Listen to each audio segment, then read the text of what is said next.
নমস্কার বন্ধুরা, এখন রান্না করব কুমড়ো আলু আর চিংড়ি মাছ দিয়ে তরকারি।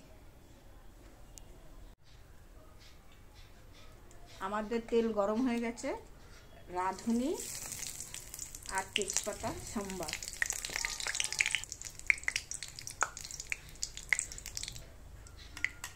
এবার দিয়ে দিলাম কুমড়ো আর আলু।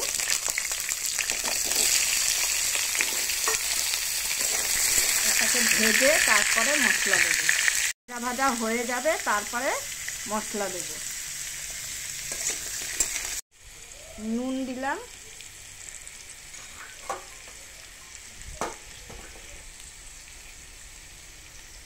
হলুদ দিলাম, হলুদ নুন দিয়ে একটুখানি কষিয়ে জল দিয়ে দেবো।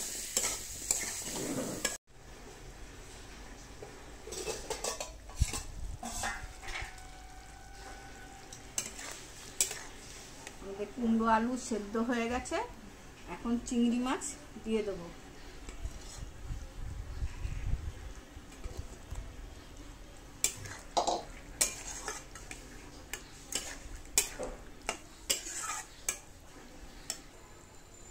আমাদের তরকারি হয়ে গেছে, এখন ভাজা মশলা দিলাম।